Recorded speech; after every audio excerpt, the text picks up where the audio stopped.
à la suite d'une insurrection armée qui a abouti à un coup d'État en 2011. Il revient. Le coup d'État, on va préciser. Monsieur Nampikes, excusez-moi, vous avez parlé d'un coup d'État, lequel? Oui, le coup d'État, ce que les gens ont fait pour enlever Gbagbo.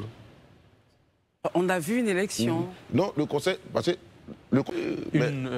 un groupe de l'opposition avec une candidature unique pour la présidentielle. Je le dis, nous sommes dans une dynamique et les discussions ont lieu.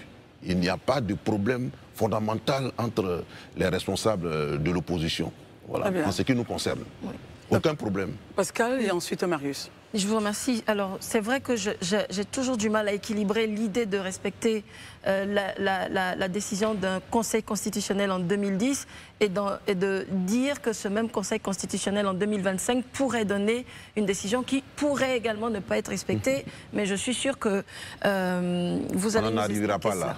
Et justement, on n'en arrive pas là. On a un scénario, c'est celui où le PPACI va aux élections présidentielles en 2025 au regard de la satisfaction de ses desiderata. Ces élections, vous les entrevoyez comment et sur quels vrais changements vous voulez actionner les leviers de développement de la Côte d'Ivoire? Nous voulons qu'il y ait des élections démocratiques, des élections justes, équitables, transparentes et qu'on permette à tous ceux qui veulent compétir de compétir. Quand je parle de tous ceux qui veulent compétir, je pense notamment au président Laurent Gbagbo.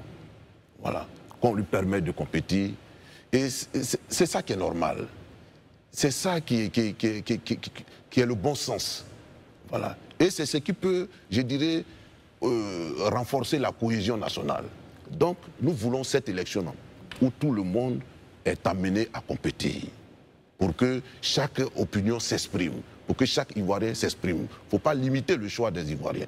Il ne faut pas frustrer, brimer des Ivoiriens au profit de je ne sais quel droit qui a été violé. Oui, ma question, un deuxième volet, c'est comment il présente un programme et comment il contre la machine électorale du RHDP en face.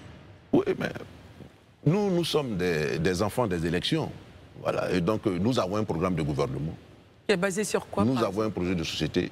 Voilà. Non, je ne suis pas ce soir là. Quelques axes, juste savoir quelques axes de votre projet. Oui, non. Nous avons un programme de gouvernement. Très bien. Voilà. Nous avons un programme de gouvernement et souffrez que je n'en parle pas ici. Voilà. C'est parfait. Qui est sous-tendu par un projet de société qui est très clair. Mais ce que nous voulons pour la Côte d'Ivoire, nous voulons une société de liberté. Voilà. Une société de liberté où les individus sont libres de s'exprimer. Voilà. Très bien. Marius, question? Deux questions. Alors, la première, c'est en marge, donc, c'est celle-là, bien sûr, en marge du Forum de réconciliation nationale en 2001, M. Laurent Gbagbo, votre mentor, votre président, annonçait qu'à 75 ans, on ne devrait plus être président de la République. Aujourd'hui, quel âge a-t-il et pourquoi pensez-vous qu'il devrait être président de la République? Deuxième question, vous savez que la CEI a ouvert donc les contentieux. Et bien évidemment, par la voix de Maître Abiba, votre avocate, l'avocate du parti, eh bien, un certain nombre de dysfonctionnements constatés par votre parti sur la liste électorale ont été relevés. Avez-vous bel et bien saisi les structures locales de la CEI au fin, naturellement, de recourir donc à la correction donc, de tous ces dysfonctionnements que vous avez énumérés, ou c'était simplement des sons de cloche, des éclats de voix, juste pour l'opinion publique, mais dans les faits, vous n'êtes pas encore sur le terrain pour naturellement faire retirer à la CEI tous les dysfonctionnements constatés. Voilà les deux questions. Il va répondre à la question. Voilà, merci. Mais moi, je ne sais pas pourquoi vous faites toujours allusion à l'âge du président Laurent Gbagbo. Je ne sais pas pourquoi. Non, c'est dire. Voilà. Il dit 75 ans. Tel qu'il rappelle les faits. Voilà. Il dit qu'à 75 ans, on ne doit plus être président. Voilà. C'est lui qui le dit. Voilà. Il a dit ça tantôt. On a même légiféré là-dessus. Au niveau du PPACI. Non. Au niveau tout à fait. Oui, au niveau de la République. Oui, voilà. Voilà. Mais quand même, on l'a pris ici, puis on l'a envoyé en prison. Il est sorti de la prison à quel âge? À 76 ans. C'est exact. En 2021, Laurent Gbagbo avait 76 ans. Il partait d'ici, il avait 65 ans. Est-ce que vous comprenez?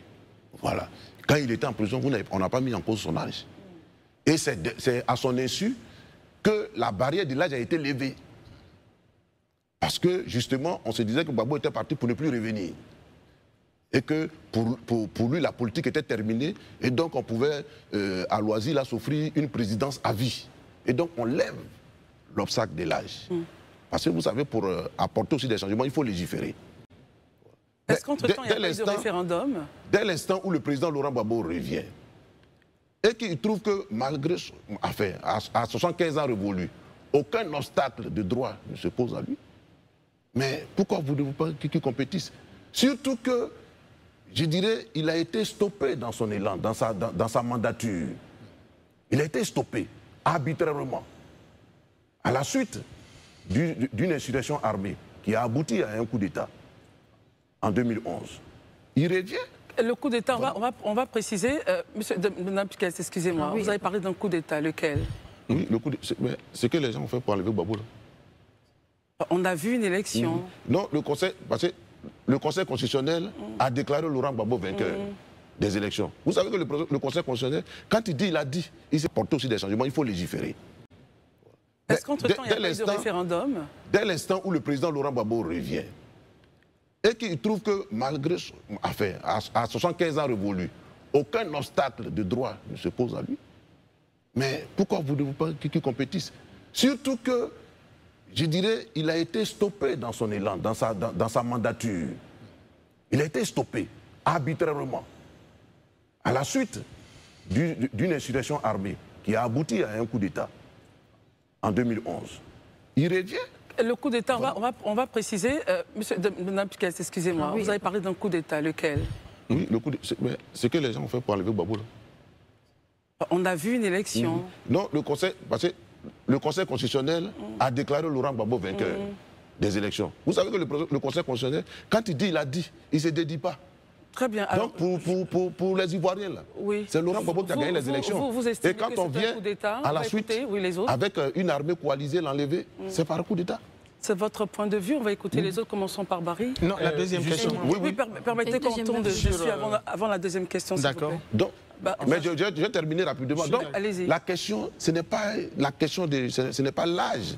Voilà, parce que c'est la Côte d'Ivoire même qui donne l'opportunité à Laurent Gbagbo d'être encore sur l'échiquier politique. Toutes les barrières qu'on dresse devant lui ne fait que lui conférer de la longévité politique. Mais sa parole n'est-elle pas plus importante que les évolutions de la loi? Madame, la parole, là, elle juste, c'est pour... Non, il ne s'agit pas de la parole. Il ne s'agit pas de ça. Voilà. Ce qu'il convient de dire aujourd'hui, est-ce que, je dirais, au regard de la loi ivoirienne, le président Laurent Gbagbo est en droit de se présenter? Très bien. S'il vous plaît, messieurs. S'il vous plaît, messieurs. La question de la CEI.